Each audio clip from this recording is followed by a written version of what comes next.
In this video, I'm going to continue with the last few examples for Unit 10 recursion.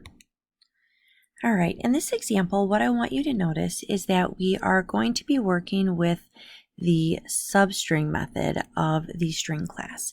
So real quick, I just want to refresh your memory on how this works. When we are dealing with substring, and we have two parameters, A and B. There are a couple things I want you to remember. So first of all, the substring that is extracted is going to start at index A, and it is going to go up to, but not including, index B.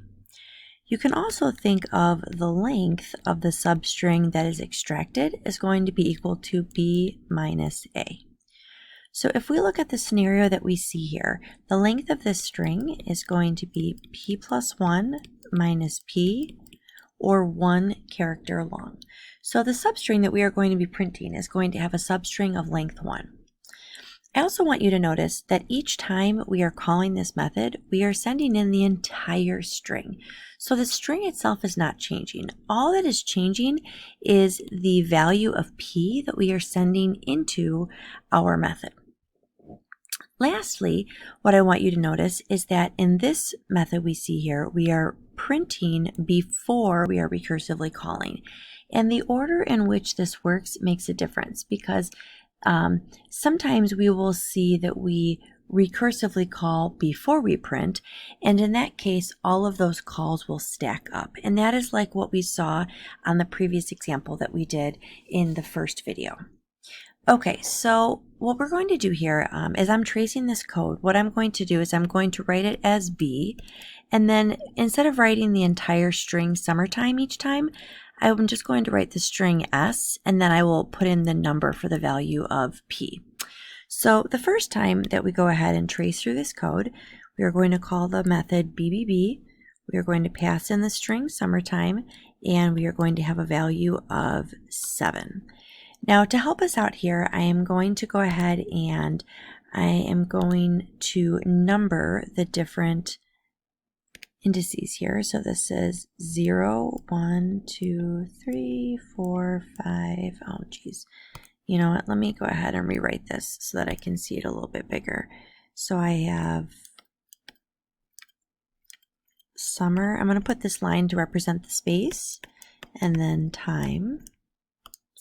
And then this was index 0, 1, 2, 3, 4, 5, 6, 7, 8, 9, 10. And I passed in index 7.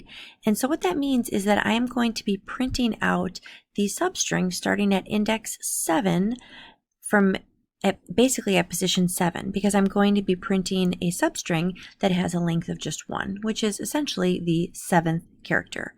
So right here, when I make this call, I'm going to first, what this means is I'm going to print my 7th character, which is T, and then I'm going to recall my method.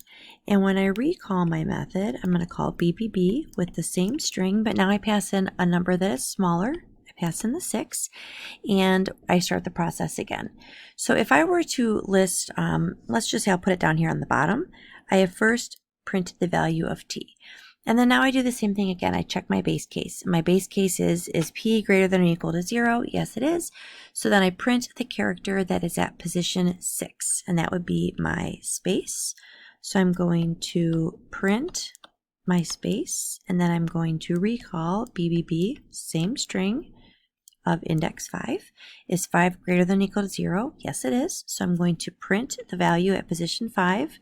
So I'm going to print my R, and then I recall this, BBB, same string, value of 4.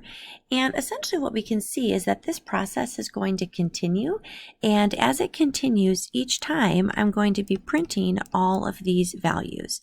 And as we're going through and printing them, we want to ask ourselves, well, when is this going to stop? Well, this will stop when my p-value is greater than or equal to 0. As soon as I get to a value that is less than 0, then I stop printing.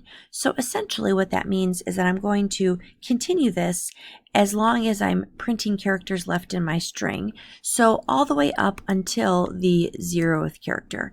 So at this point, I can tell that I'm going to continue printing the rest of my string backwards, without needing to continue tracing my code. So in this scenario, because I am printing first, I know that I'm going to be printing in order of how I see these indices appear. I also know that the value of 7 represents the first value that I'm going to be printing. All right, let's look at the next example. Now here, I am doing a similar problem, except here I am printing a substring from x to x plus 2. Now we talked a minute ago about how we can always figure out the length of how big that substring is by taking the second value and subtracting the first value, which gives me a length of 2. And because I am printing first, I'm going to print in the order of how I go. Notice my stopping position, x greater than or equal to 1. So as soon as I hit x equals 0, that's when I stop. And I am beginning at index 8. All right, so let's call our method wordFun of my string Fremd Vikings starting at position 8. And I'm going to start by going ahead and writing out these characters again so that I can number them a little bit bigger. So Fremd Vikings, and we have 0, 1, 2, 3, 4, 5, 6, 7, 8, 9, 10, 11. And my first value is going to start at position 8, and I'm going to take 2 characters. So position 8 has me start right here at the I, and so I take the IN. So I'm going to print out IN. So if we just write our printing down here, and then I'm going to call my method again. Same string, value is 1 less. And now I will print out starting at K, or at position 7, which is the K, 2 values. So I'm going to print out the KI. Do this again, wordFun, same string, value of 6. So now if I look at the 6, I'm going to print out the IK. And again, just like the last value, or the last problem that we did, we can see what's going on here, and we're going to keep on working our way backwards, taking 2 strings at a time, or 2 characters at a time. So we can think of it like we printed the IN, then we're going to print the KI, and then the IK, and then the VI, and then the DV, and the MD, and the EM, and the RE, and we're going to keep on doing this until we reach x equals 0. And once we reach x equals 0, we stop. And so because of that, our base case occurs when x equals 0. So we are going to never print the FR. So we can keep on going with this, and we will see that we're going to have this after the IK, we will then have VI, DV, MD, EM, and then we'll have RE, and then we stop. And that will be the values that are going to be printed. All right, looking at our next problem. Here we are dealing with our percent, our modulus operator, and our divide by operator. So I want to refresh your memory on what that means. When we do a number %10, that is going to give us the value in the ones place.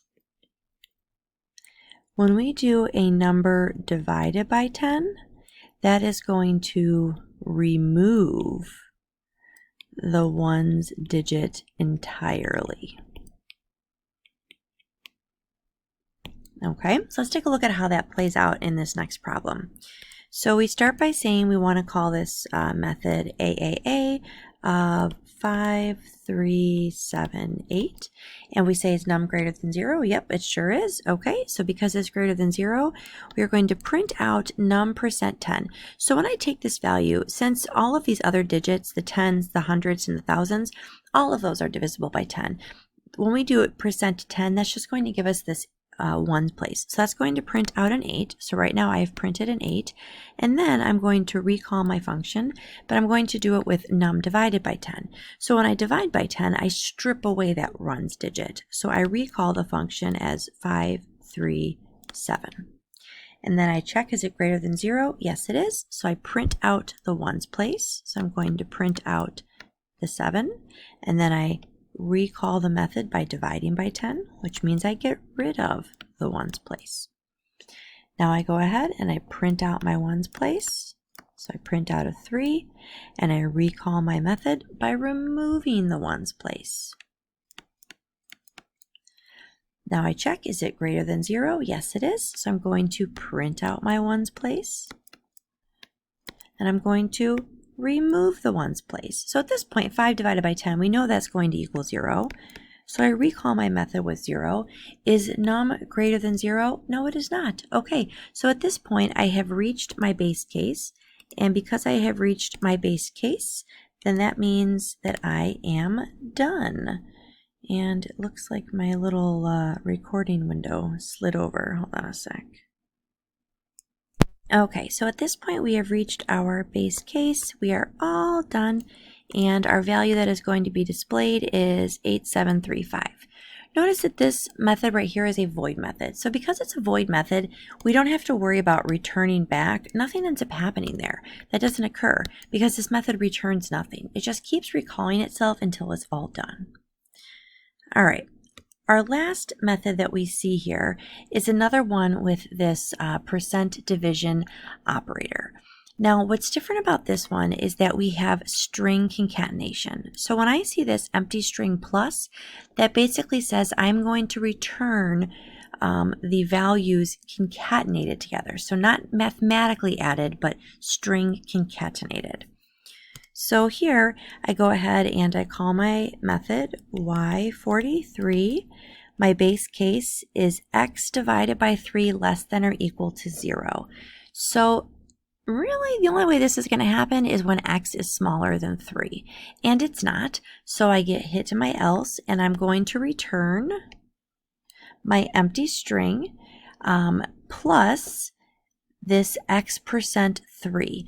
Now, if you recall, when we talk about modulus, that essentially means the number divided by 3, what's the remainder?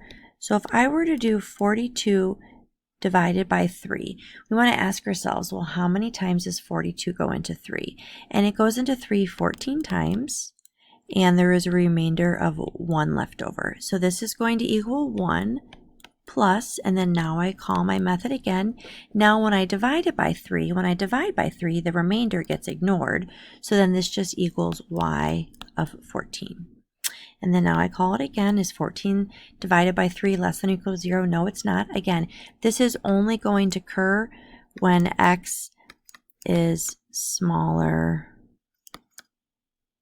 than 3. That's the only time that this would be a true statement.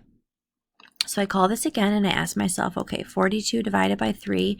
Well, 3 goes into 42 4 times with a remainder of 2. So my modulus is going to give me 2 here, and my division is going to give me y of 4. And then I call one more time, and 4 divided by 3, well, it goes in 1 time with a remainder of 1. So this is going to equal 1 plus y of 1.